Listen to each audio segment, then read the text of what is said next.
So here we are at Don Odell's Legends with Berkshire County bluesman Albert Cummings. Hello. My name's Ray Chaput. It's so nice to meet you. Got tons of questions from you. There's lots of blues players out here in Western Mass that are following your career, and you've had some great things happen as far as being able to record some music with some heavy hitters.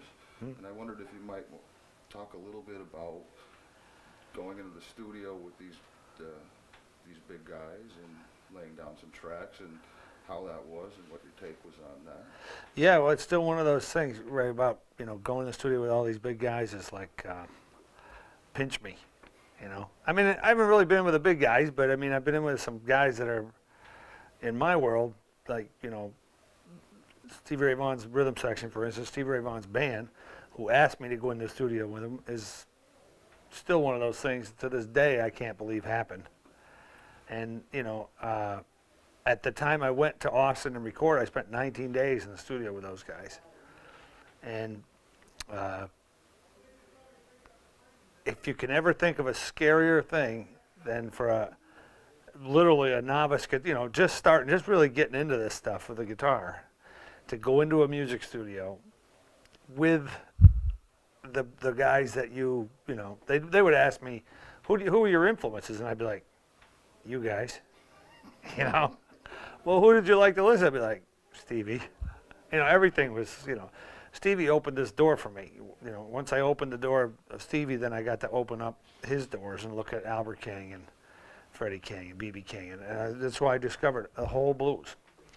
But it was a scary time, I remember, especially first day of recording, to be in, when you're in studio, you're all in your own little sound chambers or you're, here and there, but to be in a little glass room and have double trouble looking in at you, saying, do something to impress us, is pretty intimidating. But I remember getting done with that whole recording session and saying, I don't care who it is. If I got through that, I don't care who. I mean, I'll play with anybody, They taught me to relax is what they did. And the kind of a like thing you say that listeners or the people that are following me or whatever, but what they taught me was, the first album I did was called From the Heart, and that came from one night asking Tommy Shannon, which is the bass player, Stevie's best friend. I said, what would Stevie tell me to do? And he said, he'd tell you to play from the heart. That's where the album name came from. But that's what they taught me in that whole session, was to relax and mostly to find the pulse of a song, which in musician talk, I don't hear it a lot. I don't hear a lot of people talking about that. But it's true. It's like, especially me playing as a trio, you've got to find the heartbeat of each song you're playing with. And everybody's got to be on that. It's the time and it's the thump, it's the beat of the whole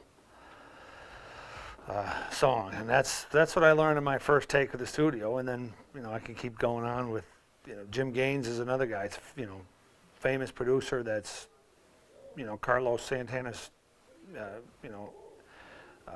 front of house chief engineer. I mean, the guy knows his stuff, right? And he was there with Steve Miller. I mean, Huey Lewis did all those albums.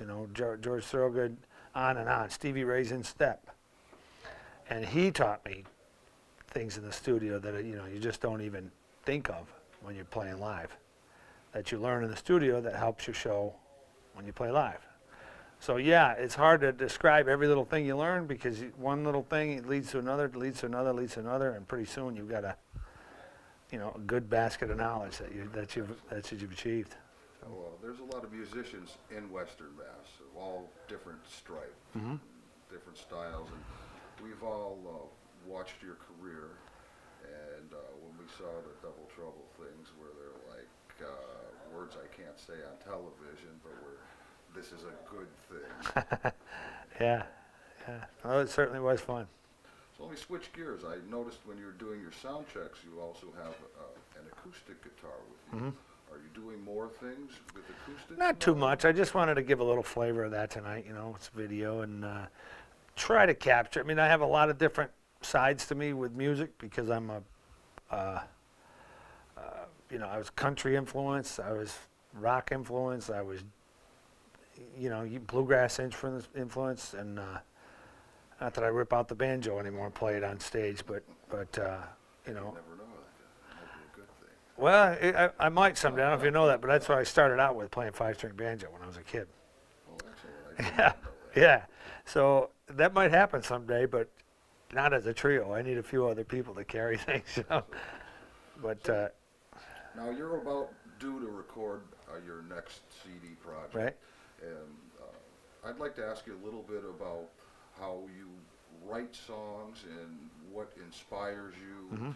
to get in that place where the magic happens. Right. Do you do a lot of prep work in advance, or do you like to go in with your guys and just hit it in the studio? Yeah, I do it way backwards from what everybody tells. You know, everybody says, "Oh, rehearse, and go in the studio."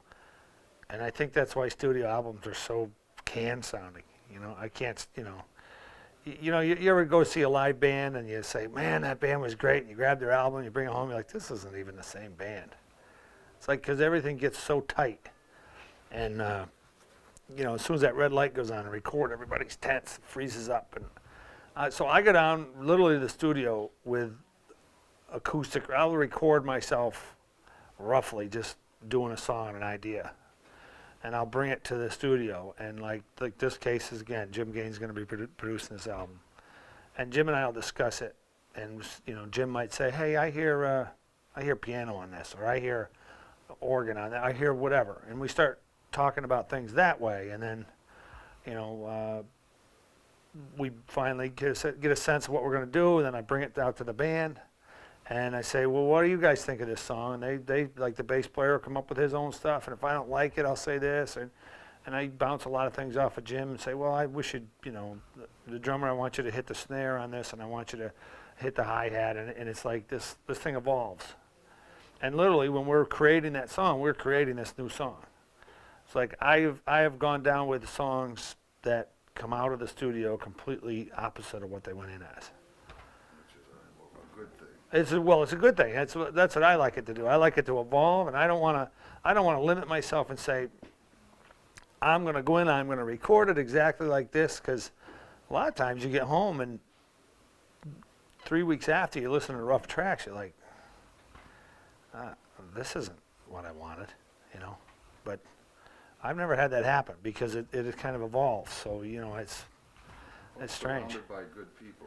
That's right. Definitely That's right. gonna help you It in it absolutely narrow is. things down to- Absolutely is, because I'm not the guy to like hear all the things of the experience. I can play the guitar and I can sing it and I can do everything. And I come up with it. The songs never get so far away from my original idea that I can't.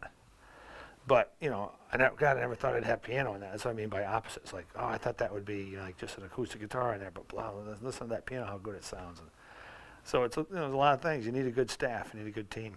It's like anything. Like I'm a builder, but I don't try to do my own wiring or plumbing. You know what I mean? I hire guys that know how to do that stuff. So that's kind of how I approach it. Now, you just opened the door. Yeah. You said, "I'm a builder." Right. I'll bet a lot of people don't know that you Yeah. custom house. Probably not. You want to throw a quick little plug in for that? there? Well, I mean, I'm a 4th generation home builder, and God bless you, bro. yeah, I mean, it's a hard business, but it's something in my blood, and it's always been something that's I've been real fortunate because we've always done top end work, get the top end jobs. We do. I've won 8 national awards for my work in construction. That's wonderful. And it's really good stuff, and it allows me to like open up.